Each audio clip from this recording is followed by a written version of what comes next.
what are your thoughts on the full strength Minnesota Timberwolves? Obviously, just a couple of games with Karl Anthony Towns back.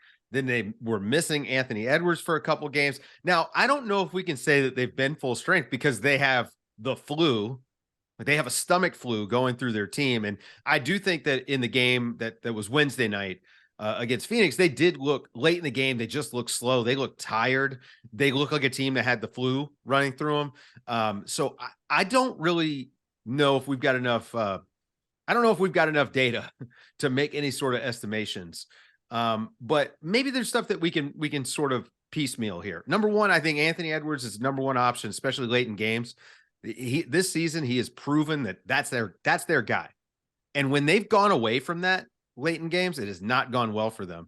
And that's a concern I have about fitting Karl Anthony Towns back in. But then Karl Anthony Towns, hits a game-winning transition three against the Warriors, and you're like, well, kind of nice to have Karl Anthony Towns out there. So what do you guys think right now about the Timberwolves, and what do you want to see out of them the last 6 games, I guess, or 5 maybe?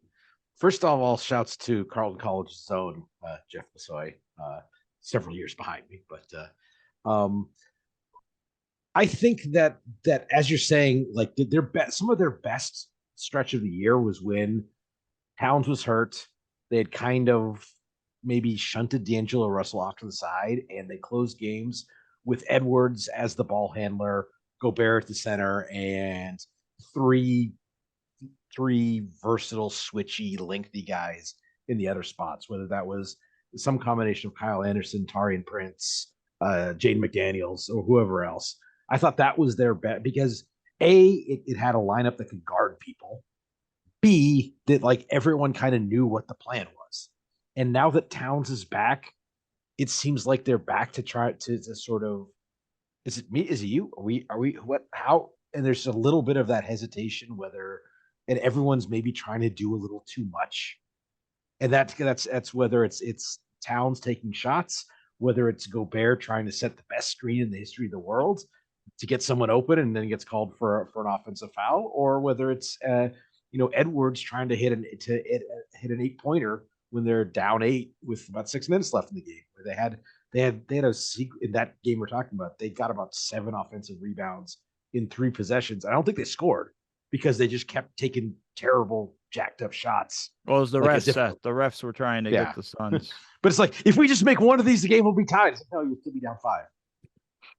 No, it's the hardest thing with this Wolves team is they've just not had enough time together to figure it out. And I mean, just go back to the beginning of training camp. They were resting Rudy Gobert coming off the EuroLeague championships.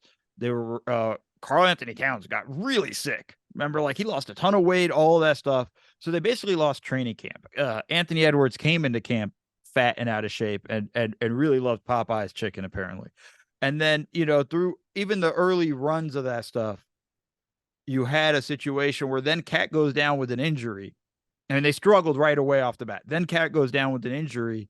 And we all kind of said it, like, it'll be very interesting to see what this team does now and how they come together, because one less piece to really integrate, and the rise of Naz Reid and everything that's rolling through it. And then now Cat comes back so late in the season.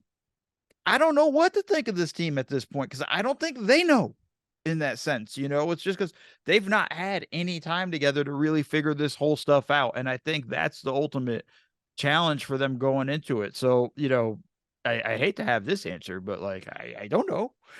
No, I mean, I don't know is where we kind of live, guys. Like this is this show, right? Like if you needed a synopsis, they don't know, but they're trying to figure it out. And I think that when you look at this team, I see more balance with Karl Anthony Towns off the court than I do when he's on. Part of that is the defense. They just play better defenders in that spot when it's not Karl Anthony Towns. The Naz Reid and Rudy Gobert lineups have actually been really good. They've run out Chris Finch has run out some incredibly gigantic lineups that have worked. Jaden McDaniels, Taurean Prince, Gobert, and Naz Reid with a guard.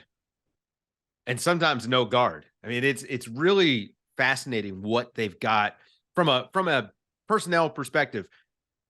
But then Karl Anthony Towns, like we know what he is. I don't know. I don't know what to think of him with Karl Anthony Towns. I have a good sense of who they are without him, though. I have a crazy idea, which you can't do now at this late in the season for them. Play all three of them. Let's see what happens. Go super big. Go. Why not? The thing is, just get crazy with it. With Naz Reid and Karl Anthony Towns being able to shoot and put it on the floor a little bit, like they can attack closeouts, both good enough passers. I mean, you could do that. I mean, what if it's... I have a lot of questions defensively and concerns on that end. There's no question about it. But you know what? They would get every rebound. Let's get crazy. Although, man. no, they wouldn't, because I did see Torrey Craig sneak in and steal some offensive rebounds from those guys last night. So I don't know. What do you think, Seth? Man, so that's interesting. You say they get every rebound. That was actually one of their problems, as you said, is they gave a ton of offensive rebounds. But again, I think that they've got the flu, so I'm trying not to let that game color too much for me.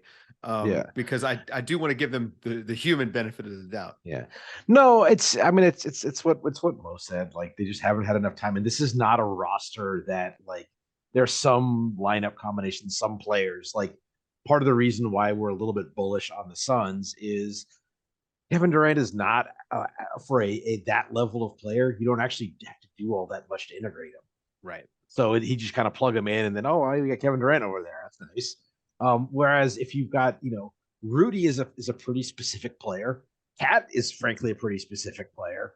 Kyle Anderson's they have a lot of interesting guys. The problem with having interesting guys is, how do we make them all work together? And you kind of, you can have some theories about how it might work, but until you actually see it, you're going to have to adjust.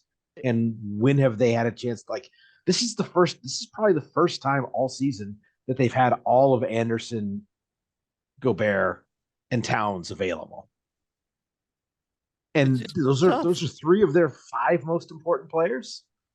It's just tough, man. This is one of those things. This is why when people say to me the regular season doesn't matter, and even when teams think that, I'm like, yo, no, it absolutely does for teams. This is time to experiment and figure some stuff out. Now you're late in the season, and they couldn't. This is just one of those things. So they're going to go into even the offseason with questions, and they just unfortunately aren't going to be able to have the answers because they didn't have enough of their team together to really kind of figure it out. Chris Finch has done a great job considering all the challenges this team had throughout the season. Feels like a team that might be making some sort of trade.